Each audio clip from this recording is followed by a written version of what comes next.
Welcome back to Lewy Body and Mindful Caregiving. I'm Krystal Jakosky, your host, and I'm glad that you're here. Thanks for joining me today. Today, I want to talk about the difference between asking for help and allowing it, or actually receiving the help that you've asked for. But before I talk about that, I always talk about self-care. So what did I do for self-care? I took my mom to stay with one of my siblings for a week. And I'm working through allowing that help and the experience of not having mom here. And that's kind of also what I'm going to talk about today. So, asking for help and allowing it.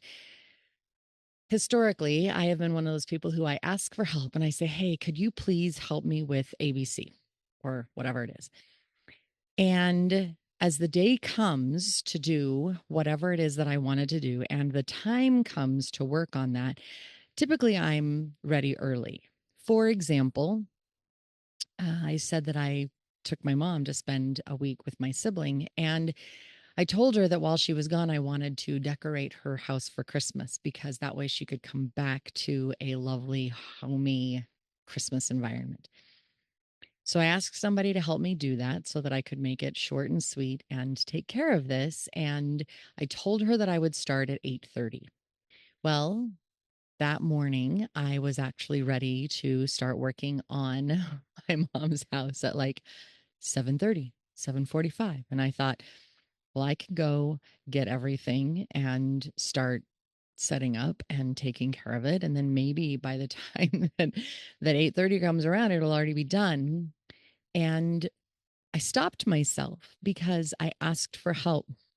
And why would I do it by myself if I've already gone through the effort of asking somebody to assist me? They have agreed to assist me. It means that that's a little bit of time that we get to spend together doing something nice for mom.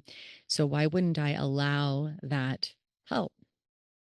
So instead of negating the assist from my friend, I decided to make a batch of peanut brittle because what is Christmas decorating if you don't have Christmas candy to go with it? So, and that was something that I had wanted to do and something I was going to do solo anyway. So I made a batch of peanut brittle. And by the time that I was done making this batch of peanut brittle, it was 8:30. And my friend texted and said, I'm here. And I said, great. So we went out and we got what mom needed. It took us less than an hour. We got everything done, including the additional little things that needed to be taken care of, hanging a couple of pictures, whatnot, for my mom. And then I was done. I was finished and I could leave that off to the side.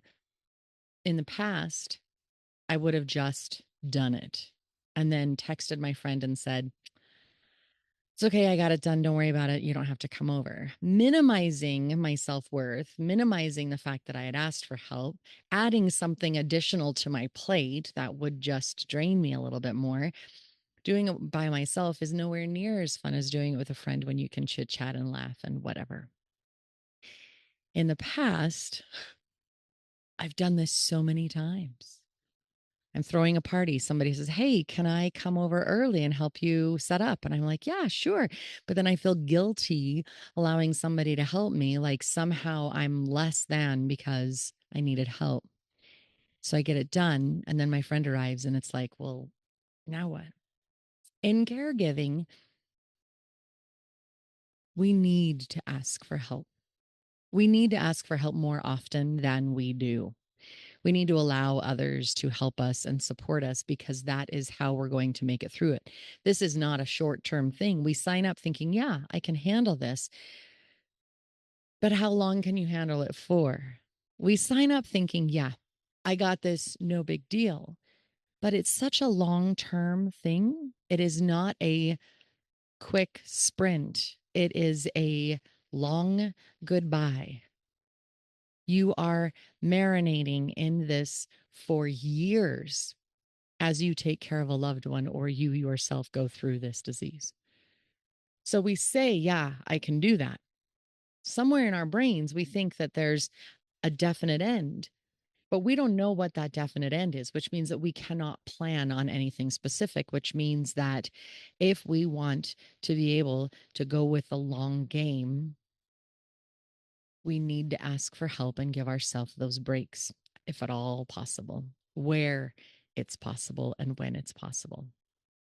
In the early days, people asked me about putting my mom in like day programs so that she could go play cards or do puzzles or whatnot with other people at the senior center because they are free activities that she could do. And my mom continually turned it down.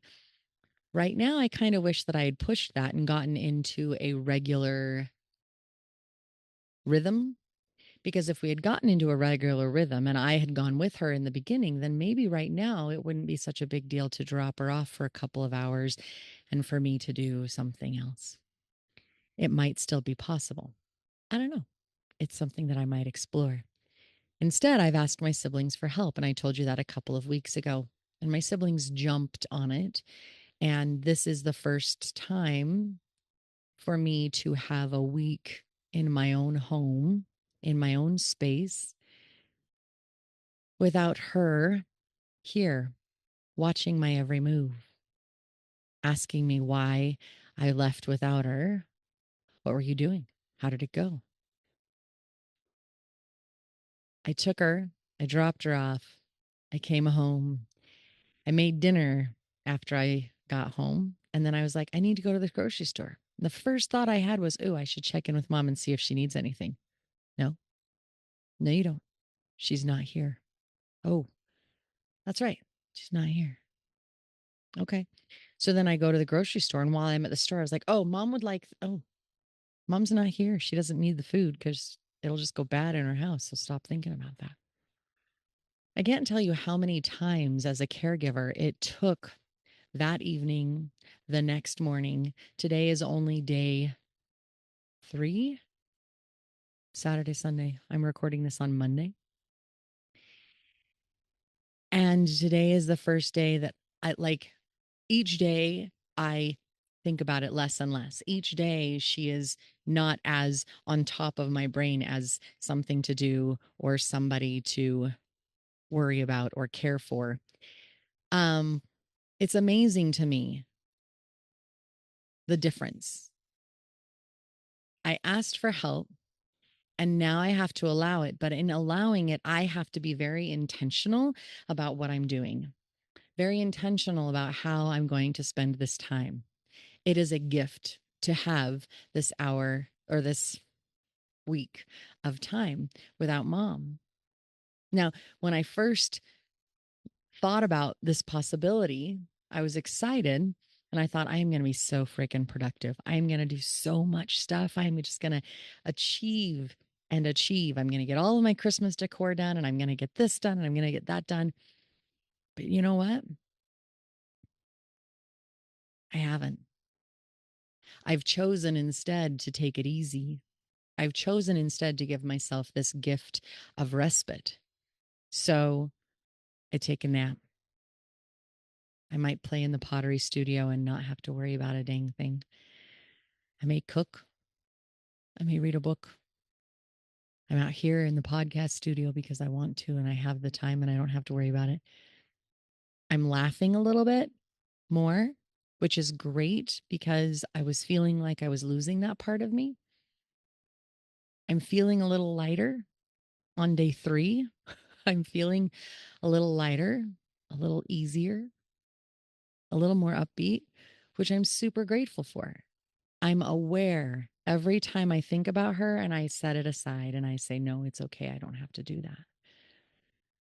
That awareness of my intention for self care and healing is what's the most important thing right now. I've asked for help. I have allowed it. And then what am I going to do with that time and that help?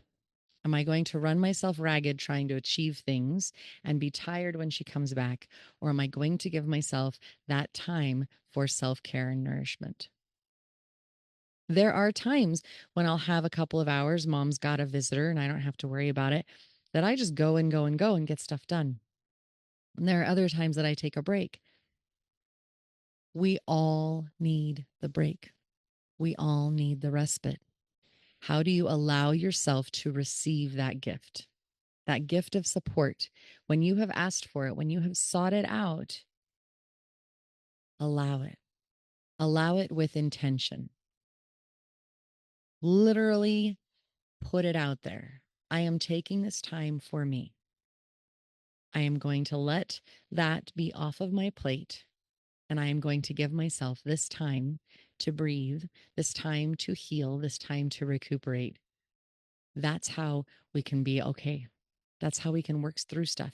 Maybe during this time, I go talk to my talk doc and I'm all over the Facebook and the support groups. And maybe I say, I don't even want to think about Lewy body dementia right now. I don't even want to think about the caregiving nature of it. I am steeped in it enough on my day to day basis. And right now, when I don't have to, I'm not going to. A friend came over last night and we were talking about stuff. And then she asked about my mom. And Jay said, she's not here for the week. So we're just not even going to worry about it. We're not going to talk about it. We're going to let it go. She was like, oh, okay. And we dropped it. We moved on to a different topic. It was amazing that my husband was able to say, my wife needs this time and this gift. It's not that my mom isn't with us anymore, but she's not here in my house. My responsibility for this time. So we're taking a break. Asking for help, allow the help, and set an intention when you take it. See how much you can refill your cup because you deserve it. You are amazing for taking on this challenging responsibility. You are amazing for being the gift that your loved one needs. Take care of yourself, and I hope you come back next week.